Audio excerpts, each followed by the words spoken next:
What's up, guys? We are hanging out literally of the Vietnam Railways. We are on our way to the city of Quy Nhon, which we have been to before, and I like to call the little brother of DaNang. So stick around. We're going to show you the train. We're going to show you the city of Quy Nhon. So stick around.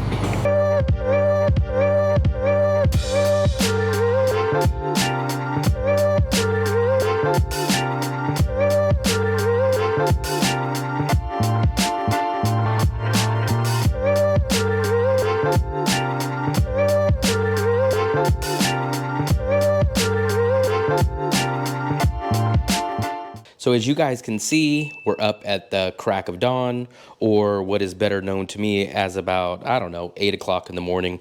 As we made our way down here to the train station, this is probably my favorite mode of transportation whenever going through Vietnam.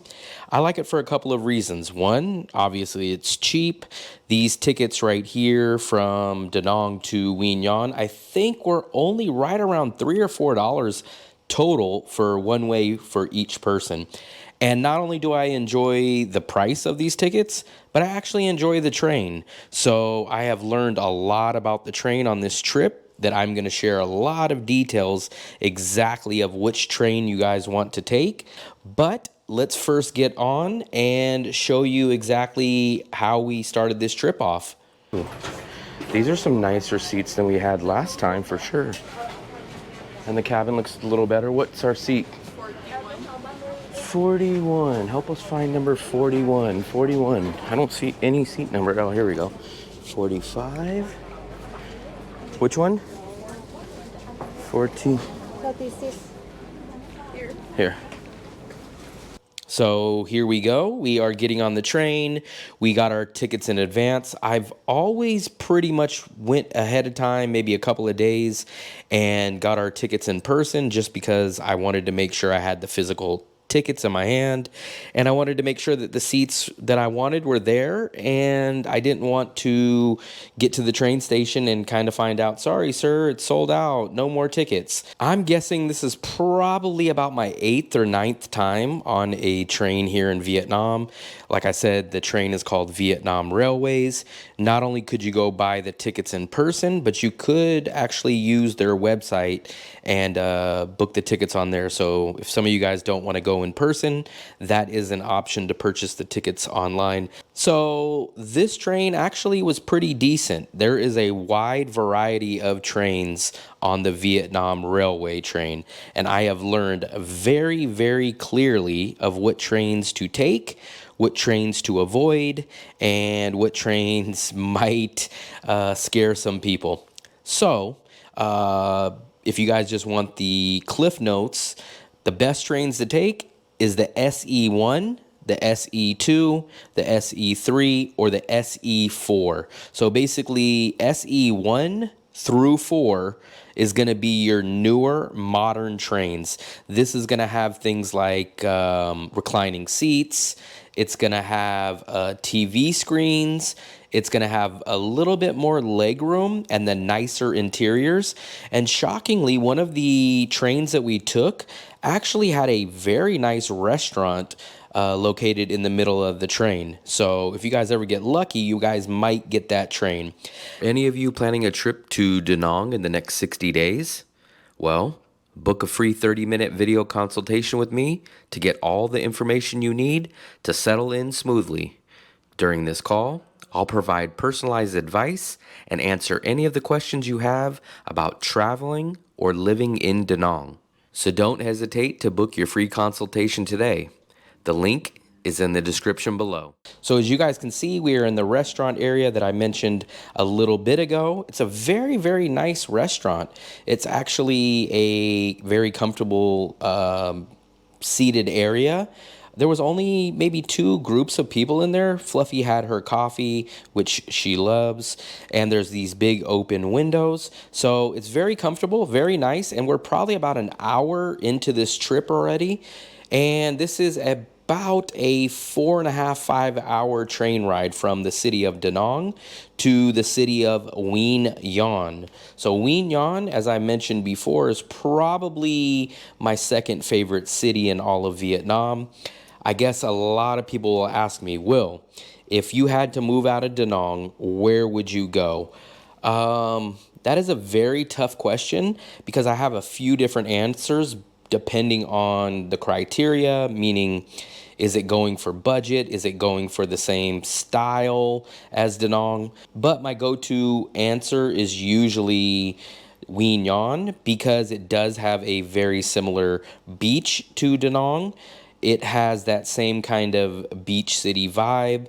It is a tad cheaper than DaNang, but you do miss out on a lot of the Western amenities and certain stuff that DaNang has that Quy Nhon just doesn't have. So I will say it's probably my go-to number 2 city that I guess if I was forced to leave DaNang, that I would probably go to, but it does have its downsides. But what we're going to do is focus on getting here on this video and showing you guys the city of Quy Nhon. So sit back, take a look at some of these good views, and enjoy the scenery of the Vietnam Railways train as we get a little bit closer to the city of Quy Nhon.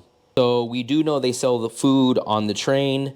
I always pass on it. I usually bring something from the house the night before. I'll make a sandwich or bring some snacks. Fluffy always, as a tradition, will get the corn. I don't know why she loves the corn so much, but anytime we see corn, whether it's on the train or anywhere else, she will get it.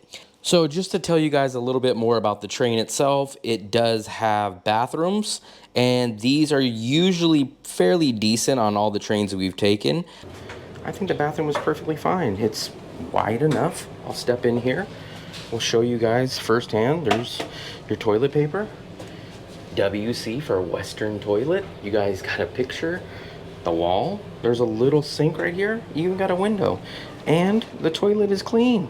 And we got these soft seats. So there's there's 3 different kinds of seats on the train. There's the soft seats, which I will definitely recommend for short trips or traveling through the day, which means if you're going to take a 5-hour-ish or less train ride, I would recommend the soft seats. You can recline them. They're perfectly fine. There's no issue with them. The soft seats on somewhat of a short journey are perfectly fine.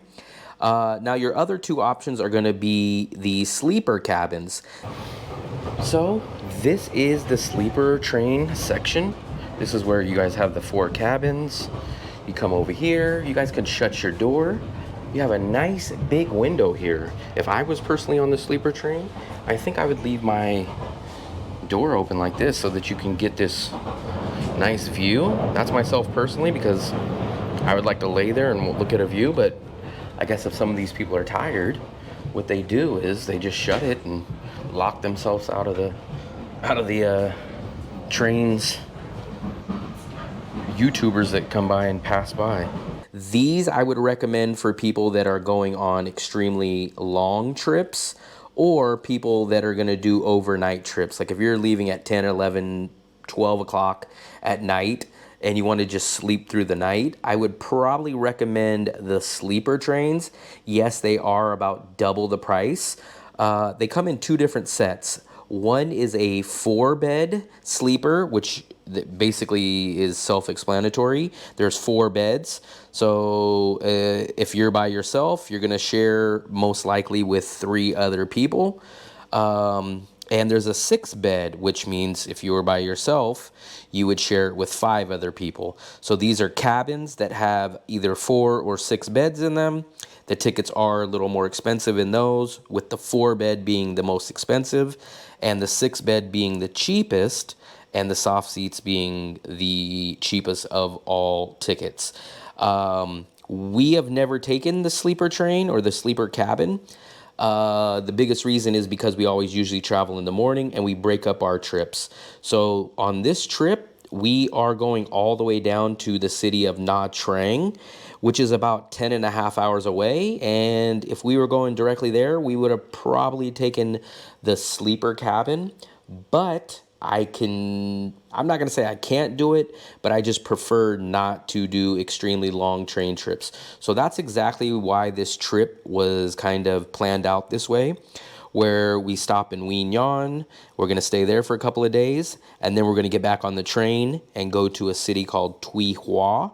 We're going to stay there for a couple of days, and then we're going to get back on the train and make our way to Nha Trang as the final leg of this trip. Leave it up to Fluffy to be the official announcer. But there we go, we're done. It's 2 o'clock. We left at 8 in the morning and we got here at 2 in the afternoon, almost on the dot. So it was a little bit longer than expected. It says it's about 5 hours, but it's definitely a little bit longer. We had a couple of extra stops. The train conductor probably wanted to grab a few of those snacks that we seen outside the train that are being sold. Now all we have to do is get in here. We're gonna order a Grab and we're gonna get to our hotel and hopefully see the old owner that used to own this place, because we stayed at this place just a short time ago.